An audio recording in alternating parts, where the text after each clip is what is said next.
a Santa Ceia, que Jesus evidenciou suas duas naturezas nas palavras que estão registradas nos Evangelhos. Você vai ver, e eu vou fazer de propósito esse contraste, para você perceber que Jesus, como homem divino, como Deus, como Logos que se fez carne, ele tinha uma postura e falava de uma forma, mas ao mesmo tempo, na hora da aflição, como homem de carne, ele também tinha sentimentos, e ele expressou esses sentimentos, está na Escritura. Vai parecer às vezes até contraditório, talvez nunca tenha feito esse paralelo antes, numa pregação.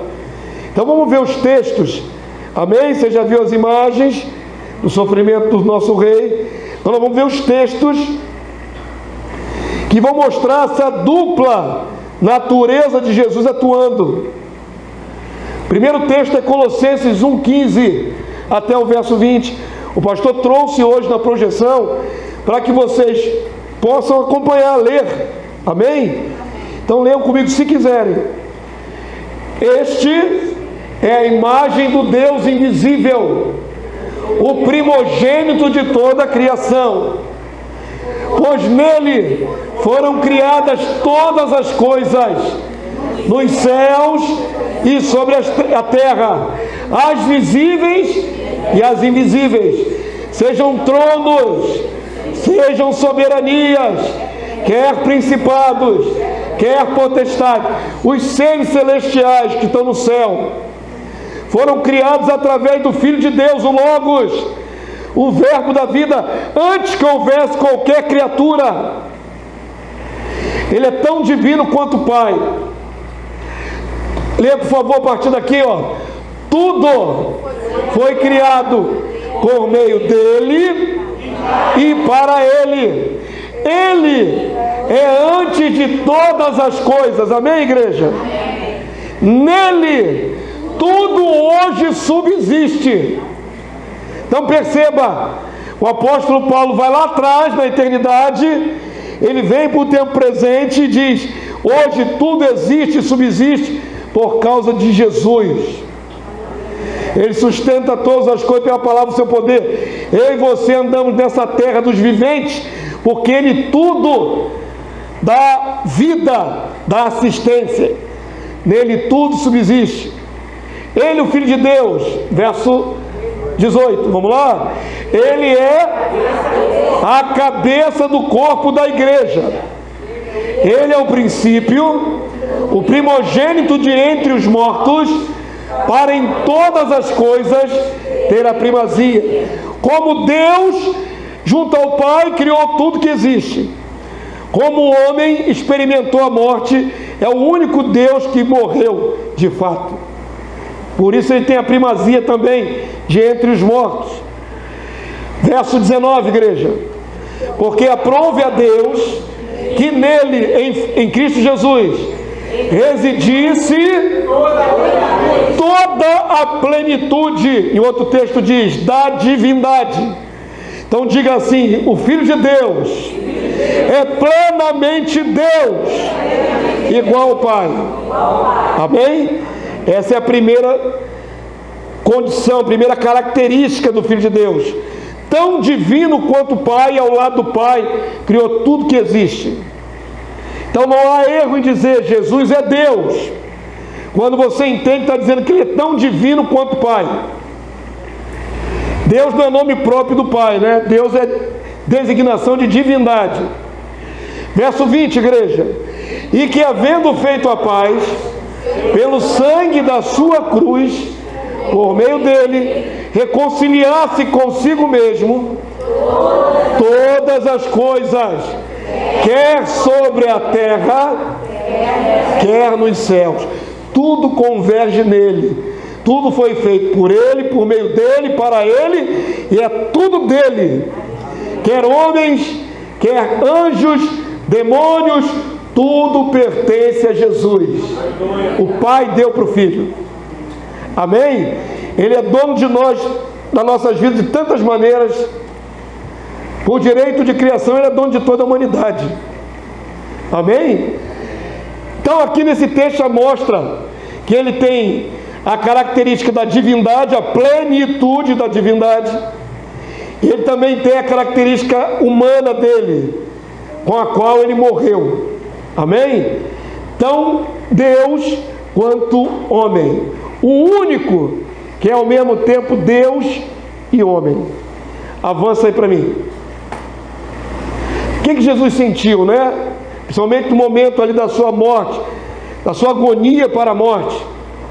Como Deus igual ao Pai, Jesus conhecia o plano da cruz.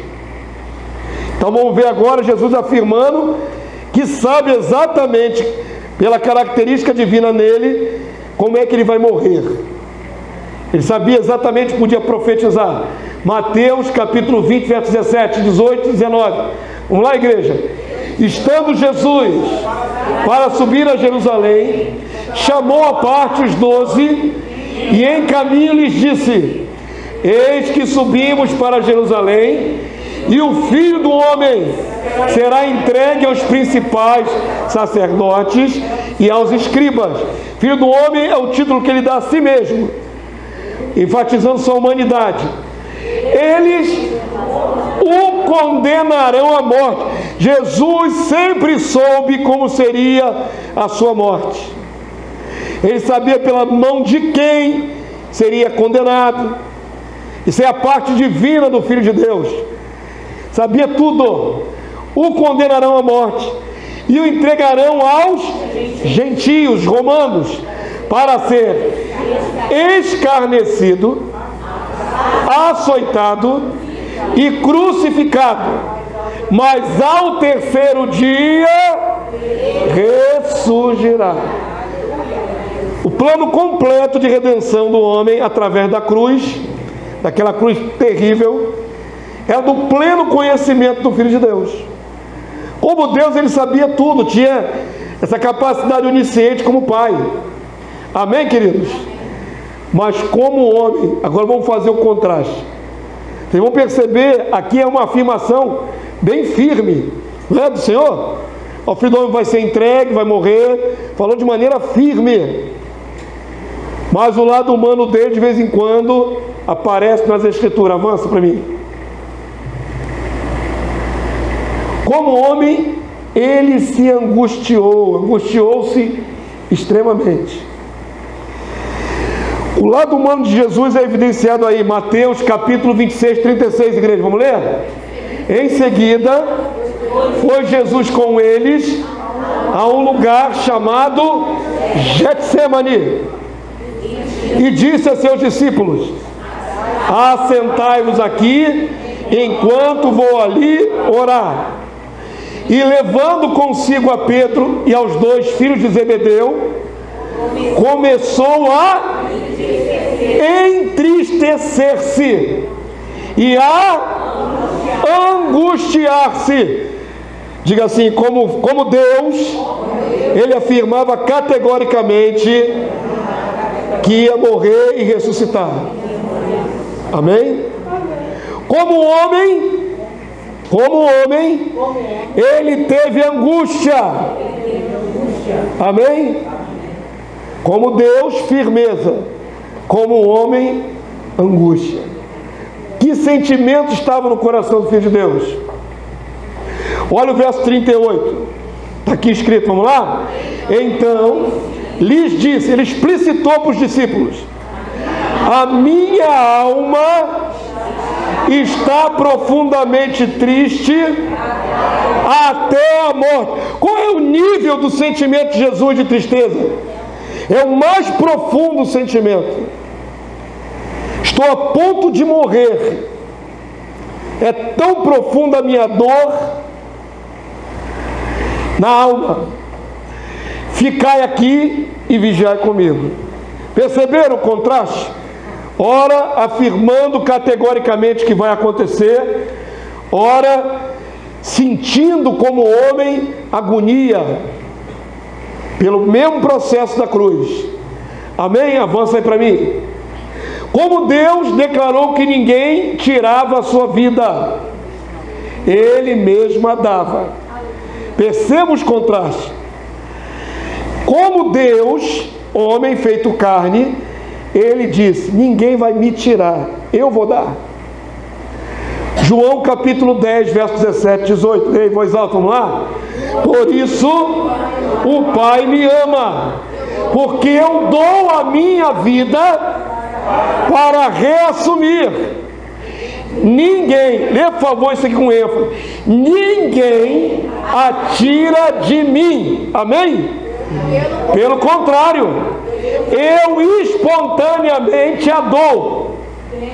Tenho autoridade para entregar e também para reavê-la. Este mandato recebi de meu Pai. Olha que lindo, como Deus, Ele diz: ninguém vai me matar de fato. Ninguém tem poder de tirar a vida do príncipe da vida. Ele é a própria vida encarnada. Mas Deus deu a ele o poder de entregar a sua vida. Então foi um ato absolutamente voluntário, consciente, firme. Amém, queridos? Por isso, quando diz a palavra que ele rendeu o Espírito, ele literalmente determinou um momento de entregar a sua alma, porque ele tinha esse poder. Nenhum de nós pode entregar a alma e determinar o momento exato, o segundo exato em que você vai parar de viver. Mas Jesus tinha esse poder. Ele entregou a sua vida. Amém? Avança para mim. Contraste. Como o homem suplicou o escape. Está começando a ver ideias meio contrárias, irmãos? Está começando a ver? Como Deus, ele diz: eu vou morrer, sou eu que estou dando a minha vida e vou voltar à vida. Como o homem, ele vai diante do Pai e diz: Pai, será que tem algum jeito de mudar isso? Olha como se evidencia uma espécie de dualidade na mente de Jesus. Não é bipolaridade, viu, irmãos? Isso é angústia. São as duas naturezas dele no mesmo ser. Mateus 26, 39 e o verso 44, 45. Vamos ler ali? Adiantando-se um pouco, prostrou-se sobre o seu rosto, orando e dizendo: meu Pai, se possível, passe de mim este cálice.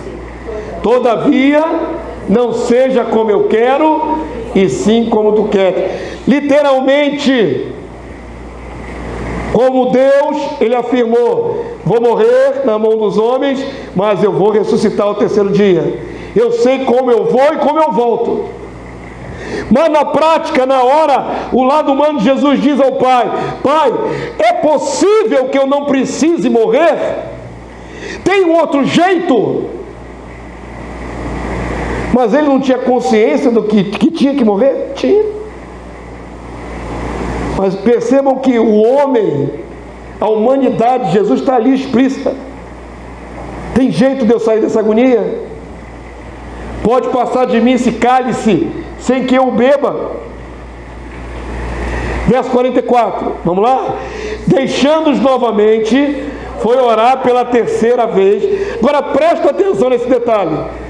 Repetindo as mesmas palavras. Não foi uma vez que Jesus falou: Pai, se possível, passa de mim esse cálice. Ele orou lá essa palavra angustiado e voltou para os discípulos. Encontrou eles dormindo. Tinha pedido a eles que ficassem junto com ele orando, mas quando volta estão os três dormindo. Jesus repreende eles: vocês não podem nem orar comigo uma hora. O momento mais difícil na vida do Filho de Deus não teve o amparo dos homens, dos seus discípulos. Eles estavam literalmente dormindo. Talvez não tivessem a dimensão do que Jesus estava vivendo naquele momento. A palavra de Deus diz que ele vai a segunda vez orar, volta de novo depois de orar e encontra eles dormindo, e vai uma terceira vez orar, repetindo as mesmas palavras. Então, querido, quer dizer que não bastou uma vez Jesus falar com o Pai: Pai, se é possível, parte-me esse cálice. Ele insistiu. Quantos entenderam? Não foi uma vez só que ele falou isso. O lado de Jesus que não queria aquilo, aquele sofrimento todo, insistiu 3 vezes: se possível, passa de mim esse cálice, mas não seja feita a minha vontade, senão a tua. Amém? E aí no verso 45 conclui: então voltou para os discípulos e lhes disse: ainda dormis e repousais? Eis que é chegada a hora, e o Filho do Homem está sendo entregue nas mãos dos pecadores. 3 vezes ele repetiu: passa de mim esse cálice. Essa insistência do Filho de Deus de perguntar ao Pai se tem outro jeito é o lado humano de Jesus. Amém? Mas o conhecimento de que tem que ser feita a vontade de Deus também é o lado divino de Jesus. As duas naturezas atuavam no Filho de Deus, as duas. Avança aí para mim. Como Deus levou o pecado de toda a humanidade e intercedeu, a morte de Jesus naquela cruz, mesmo na cruz já estava pedindo pelos seus algozes. Isaías 53, 4, o profeta Isaías profetizou os efeitos da morte do Cristo na cruz. Vamos lá? Certamente ele tomou sobre si as nossas enfermidades e as nossas dores levou sobre si, e nós o reputávamos por aflito, ferido de Deus e oprimido. Mas ele foi traspassado pelas nossas transgressões e moído pelas nossas iniquidades. O castigo que nos traz a paz estava sobre ele, e pelas suas pisaduras fomos sarados. Diga assim: obrigado, Jesus. A minha miséria, o meu pecado, a minha derrota, a minha tristeza, a minha morte, a minha pequenez, tudo isso ele carregou sobre o seu próprio corpo. Sabe, querido, sabe por que nós temos paz? Porque ele carregou um peso sobrenatural naquela cruz. Entenda uma coisa: como homem, Jesus morreu como outros condenados morriam naquela época. Ele não foi o único crucificado, só do lado dele tem mais 2. Como homem, as dores que Jesus sofreu no corpo eram semelhantes a dos 2 ladrões, que também passaram por um processo igual. Como homem, mas como um ser muito maior do que um homem, ele não carregou o pecado de alguns. Ele não carregou o pecado só daquela geração. Ele trouxe sobre si o peso do pecado de toda a humanidade, de todas as épocas. Nós não podemos mensurar, não é dada a nós essa capacidade de entender o que Jesus de fato sofreu naquela cruz. O nosso pecado já pesa. O nosso pecado já pesa. Quando você faz coisas erradas e sente remorso, tristeza, angústia, para você é uma coisa terrível, para mim é terrível. Agora pega o pecado de bilhões e bilhões de pessoas. Bilhões de pessoas. Tem 8 bilhões de pessoas respirando nesse momento, nesse mundo. Mais as pessoas que viveram nos outros séculos para trás. Eu não faço ideia da somatória. Mas são bilhões de seres humanos. E todas as misérias, todas as fraquezas, todas as dores, toda a mesquinhez da alma, todo o pecado, toda a sujeira, ele pega esse fardo todo da humanidade e traz sobre si naquela cruz. É algo sobrenatural que só um Deus poderia suportar. Quantos estão entendendo? Ele é Deus e ele é homem.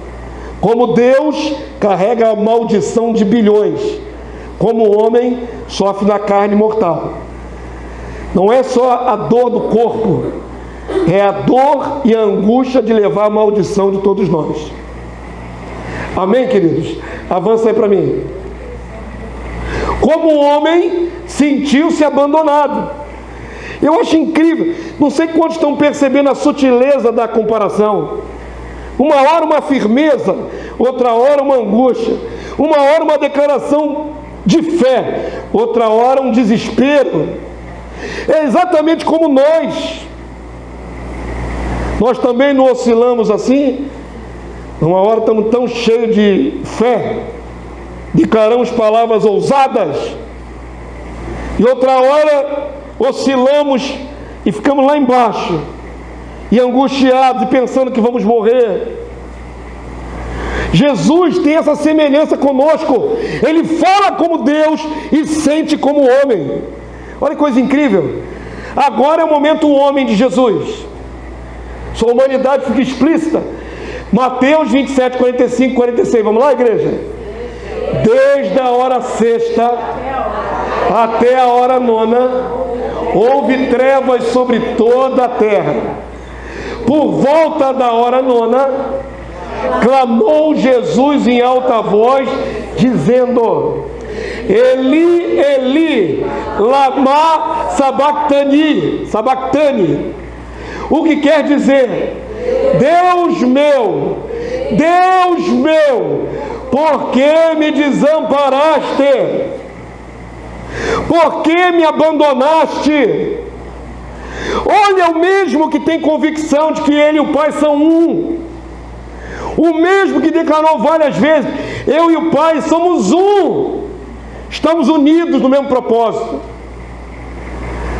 Mas na sua humanidade diz: Pai, clamando, Jesus não murmurou, ele clamou, bradou ao céu: por que me desamparaste? Olha como é que as duas naturezas estão ali, às vezes parecendo até uma confusão. Firmeza e fraqueza.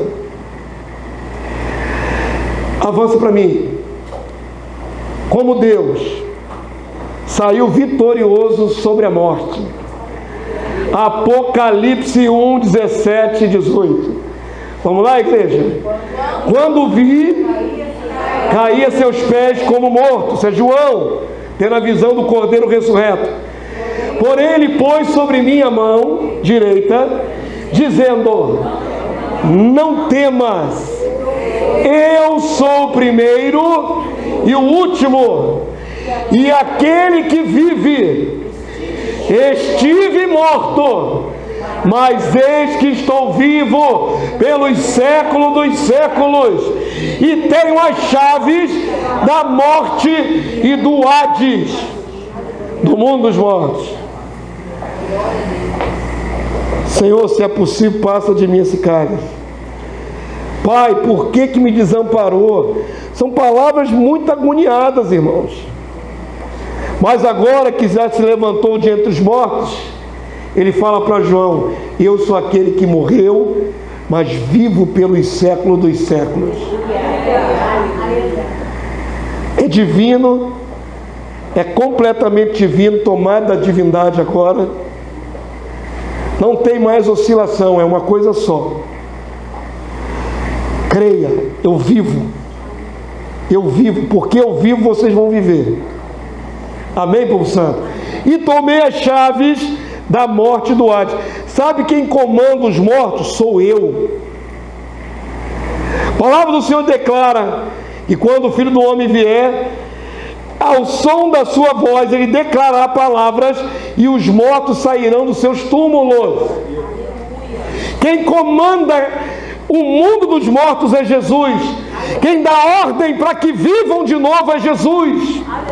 Todos ouvirão a voz do Filho do Homem, incluindo os mortos, e voltarão à vida.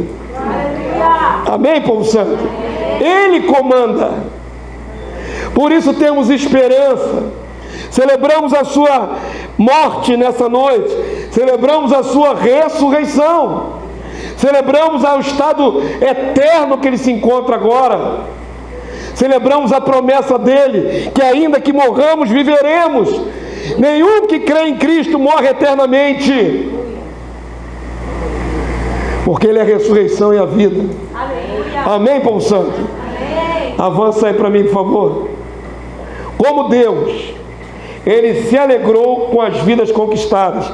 Profeticamente o profeta fala, o profeta Isaías, qual é o sentimento do Filho de Deus? Isaías 53, verso 10. Vamos lá? Todavia, ao Senhor Deus o Pai, agradou moê-lo, fazendo-o enfermar. Quando der ele a sua alma como oferta pelos pecados. Agora diga comigo ali, igreja, vamos lá? Verá sua posteridade e prolongará os seus dias. Diga assim: o Filho do Homem, Jesus, viu a sua posteridade. Sabe quem é a posteridade de Jesus? Nós, a igreja. Quando ele estava indo para aquela cruz, agonizando como homem, ao mesmo tempo ele ignorava a ignomínia da cruz. Lembra do texto da abertura no boletim eletrônico? Ignorando a vergonha da cruz, olhando para a glória que lhe estava proposta. Uma hora a cruz para ele era terrível, outra hora a cruz para ele era desprezível. Não importa a cruz, porque eu vejo a glória, eu vejo aonde eu vou alcançar e eu vejo quem eu vou alcançar. Nós só estamos reunidos nesse salão aqui por causa disso, porque ele viu a sua posteridade. Há 2000 anos Jesus foi crucificado, mas ele pensava em mim, pensava em você.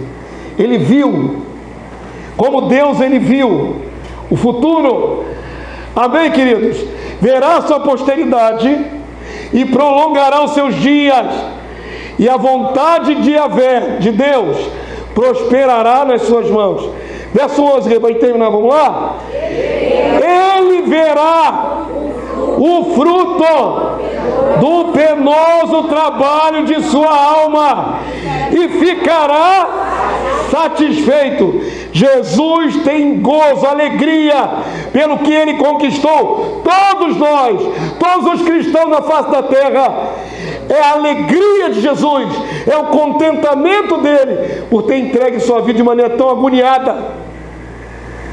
A agonia já passou. Sabe como é que é o estado de alma de Jesus hoje? Olha o que diz ali o texto: satisfeito. A agonia durou alguns momentos, algumas horas. A satisfação de Jesus é perene, é eterna, porque ele olha para mim e para você aqui falando o nome dele na terra. Ele olha para mim e para você andando aqui debaixo do nome dele. Ele olha para mim e para você aqui ligados a ele pelo Espírito. Ele olha para tudo que ele conquistou, todos que ele conquistou, e fica satisfeito. Amém? Esse é o sentimento de Jesus hoje. Vamos lá. O meu servo, o justo, com seu conhecimento, justificará muitos, porque as iniquidades deles levará sobre si. Verso 12. Por isso eu lhe darei muitos com a sua parte. Amém, queridos? Nós somos a boa parte do Cristo. Nós somos a conquista dele. Darei muitos com a sua parte, e com os poderosos repartirá ele o despojo. O reino será repartido entre nós. Somos co-herdeiros com ele. Porquanto derramou a sua alma na morte, foi contado com os transgressores, contudo levou sobre si o pecado de muitos, e pelos transgressores intercedeu. Amém? Você vê aí como é que era o estado de alma de Jesus. Uma hora firmeza, o Filho do Homem vai ser entregue na mão dos pecadores, vai morrer, mas vai ressuscitar no terceiro dia. Outra hora agonia: Pai, se possível passa de mim esse cálice. Pai, por que me desamparaste? Horas de profunda tristeza, e agora um gozo perene. Há 2000 anos Jesus está satisfeito com a obra realizada, porque a obra realizada alcançou todos nós. É muito interessante quando pegamos esse momento do memorial. O próprio Senhor Jesus na última ceia falou: fazei isto em memória de mim, porque todas as vezes que comerdes o pão e tomardes o cálice, anunciais não a volta de Jesus, mas a morte dele. É necessário enfatizar que ele morreu. Quantos dizem amém? Amém. É necessário. Sem a morte dele, nós não seríamos remidos, resgatados com o sangue dele. Vocês estão anunciando nessa celebração da Santa Ceia que de fato o Filho do Homem morreu, mas também estão anunciando a sua vinda, até que ele venha. Então ele morreu, ele ressuscitou e ele voltará. Aleluia. Amém, povo santo? Aleluia. Quando tomar o pão e comer, você está dizendo: eu creio na boa obra que o Senhor Jesus fez, no fruto do seu penoso trabalho, que sou eu mesmo. Eu sou o fruto do penoso trabalho de Jesus. Vocês são o fruto do penoso trabalho de Jesus. Foi penoso ou não foi penoso? Então, quando a gente traz à memória tudo isso, irmãos, você não pode desprezar o penoso trabalho de Jesus. Quando algum cristão anda de qualquer maneira, ele está desprezando o penoso trabalho de Jesus. E está tirando dele a satisfação, a alegria que ele sente quando nós valorizamos o penoso trabalho dele. Amém? Quantos entenderam? Amém. Vamos ficar de pé nessa noite. Você já foi instruído para tomar o pão e comer, tomar o cálice e beber nessa hora? Quantos têm gratidão no coração pelo penoso trabalho de Jesus? Quantos têm gratidão no coração por ter sido envolvido nisso? Ele intercedeu por todos nós. Ele carregou as nossas maldições, nossas dores.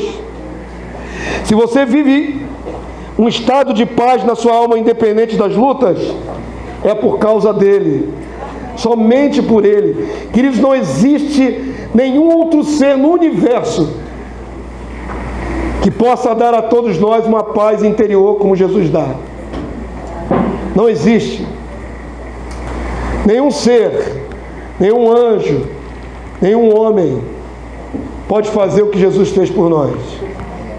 É exclusivo, é único, é transcendente, é sobrenatural. Quantos são gratos aqui pela vida de Jesus na sua vida? Nessa noite, querido, nós vamos falar com o Senhor antes de tomarmos o pão e comermos, porque ainda cometemos pecados. E a palavra do Senhor nos instrui, o apóstolo Paulo, na primeira carta aos Coríntios: antes de comermos e bebermos, devemos fazer uma autoanálise. Examine-se, pois, o homem a si mesmo. Depois coma do pão e toma do cálice.